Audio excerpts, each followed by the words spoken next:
So if Congress doesn't come to a spending agreement within the next few days, the government shuts down.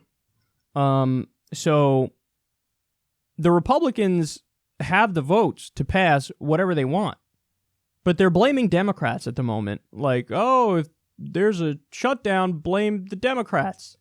Well, no, you can do whatever you want. You have the votes, but they want to turn around and blame the Democrats either way. So this is really an opportunity for the Democrats where they could all stand together on certain issues and say, hey, here are our demands. And then, when the Republicans still don't get a spending bill through, they could turn around and go, it's still your fault. You have the numbers. You can do whatever you want. But we're not going to give you a single vote if you're not, for example, in favor of a DREAM Act. If you don't add a DREAM Act to this bill, if you don't protect net neutrality in this bill, if you don't add a provision saying we're not cutting Social Security and Medicare in this bill, if you're doing a fund chip in this bill. So in other words, all the Democrats can band together, say, here is what we're going to fight for policy-wise, and we're not going to give you a single vote. And then when the Republicans turn around and blame the Democrats go, I don't know what you're talking about. First of all, we don't owe you any vote. Here are our policies. You're either going to put these in or you're not going to get a single vote. But also they could say, you could pass it either way. So what are you looking at us for? So you have a giant opportunity, the Democrats do, because they can take all these popular things and say, we're standing together on these issues. But the Democrats never miss an opportunity to blow an advantage they have. So look at this. Democrats divided over forcing a DACA shutdown even after Trump shithole saga. That is fucking rich. Because that's one of the things the Democrats were the most vocal about. Oh my God, he said shithole, shithole, shithole, shithole, shithole, shithole, shithole, shithole, shithole. And what do I always tell you? If anybody, I now call this the Kyle rule of politics. Whenever you see a politician grandstanding, whenever you see a politician giving an interview or a speech where they hammer away on something and they try to act like I'm so noble and so right in the points I'm making, if the thing they're talking about is not referenced in context to a specific policy they want, then what they're doing is distracting you from the fact that they failed on policy. And this is a perfect example of it right here. They were screaming, oh my God, he said shithole. Oh my God, he's a racist. Racist, racist, racist, shithole, shithole, shithole, racist, racist, racist. Now, I happen to think it's true that Donald Trump is a bigot without a doubt. But why would you stress that point? Why would you stress that point? The point you should be stressing is, hey, this guy's a bigot, and that's why us Democrats are going to band together and say, you need to pass a clean DREAM Act. So that's the punishment. Oh, you're obviously a bigot. You let everybody know. Okay, well, we're going to fight you on that. We're not bigots, and we're going to fight for a clean DREAM Act. But the Democrats never bring it back to policy, and this is why. Because they're distracting from the fact that they're not good on policy, and they're mixed. They're like, maybe we say, hey, DREAM Act or nothing. But no, many Democrats are like, at some point we have to govern, and so, we don't have the numbers at the moment. What are we going to do? So compare that headline that I just told you, Democrats divided over forcing a DACA shutdown, even after Trump's shithole saga, with the reality of the poll numbers. Look at this.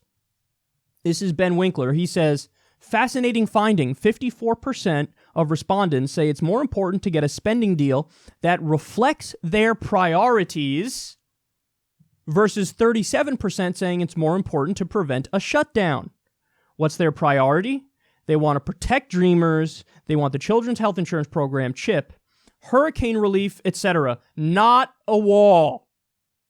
And then the smaller print there says a majority, 54%, believe passing a funding bill that reflects their priorities is more important than avoiding a government shutdown, but a substantial 37% care more about avoiding a shutdown. Significantly, voters who are most shutdown averse are also especially likely to cast blame for a prospective shutdown on Donald Trump and congressional Republicans, 51% rather than Democrats, 24%. They also support dreamer protections, 89%.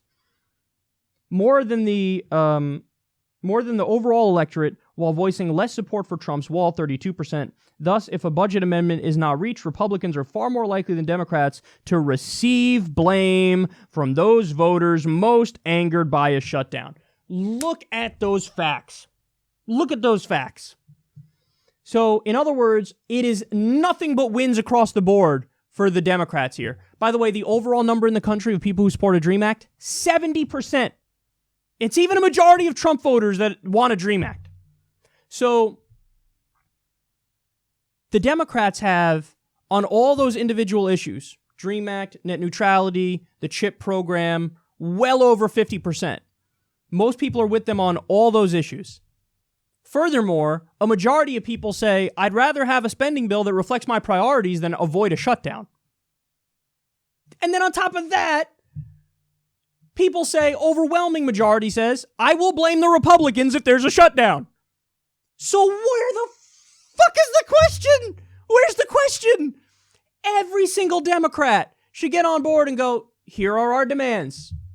Here are our demands. Our demands are, we had started a while ago a Justice Democrats petition over this because we saw the writing on the wall from a mile away. We knew how this was going to unfold. And we called it the 60% amendments. So what that means is no Democrat should give a single vote to a Republican spending bill unless it includes every 60% amendment. And the 60% amendments are clean DREAM Act, or a DREAM Act. It's technically not a clean DREAM Act, 'cause that'd be separate, but a DREAM Act attached to the spending bill, CHIP funding, the Children's Health Insurance Program, net neutrality, and a provision that says there will be no cuts to Social Security, Medicare, and Medicaid. Over 60% of the American people agree with each one of those things. So every Democrat can get together and say, here are our demands. This isn't about us, the Democrats. This is about the American people. We are here to do our goddamn job and represent the American people. Why do you hate the American people, Republicans? Hey, listen, you could prove that you don't hate the American people. All you have to do is add those provisions in the bill. And then, by the way, you'll get some Democratic votes. Some Democrats will say, okay, I'll vote for it now because you added all the provisions that we said that were the 60% amendments that have 60% support or above.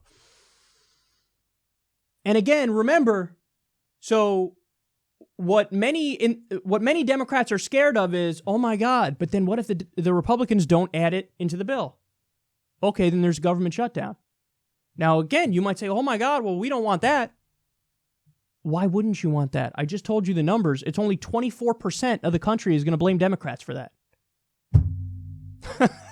So the overwhelming majority, if there is a shutdown, is going to go, it's the fucking Republicans. Now we got to vote in the Democrats. And look, the Democrats are saying these are the important amendments we got to add in the spending bill, and I happen to agree with every one of those amendments. This is such a no-brainer. But again, the Democrats are divided. They're divided. The Democrats are so fucking pathetic. You couldn't get all of them to get on the same page if you added an amendment saying raping kids is bad. Raping kids is bad. You must add this amendment in there, Republicans. And if you don't, we'll all vote against it. You'd have many Democrats who are like, well, I don't know. We don't control government, and maybe the Republicans are not going to be willing to meet us on this one, and maybe they won't meet us halfway, and I think that we should be open to working with them, even if they're not in favor of the raping kids is bad amendment, and this is what we need to be the adults in the room, and we need to be able to... You weak little pricks. That's what you are.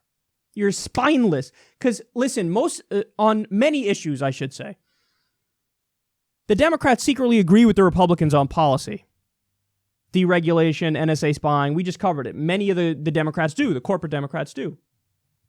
But the saddest thing is, even when they're on the right side, as they are for DACA, as they are for not cutting, or at least many of them, not cutting Social Security and Medicare, they're weak and they won't fight for it.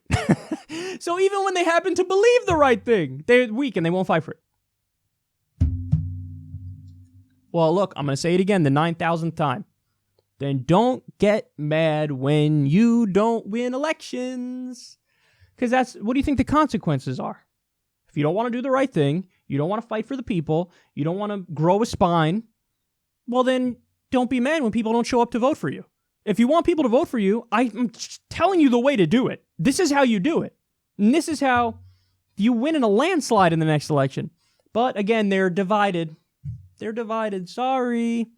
We're not sure if doing the right thing is correct strategically. Weak losers.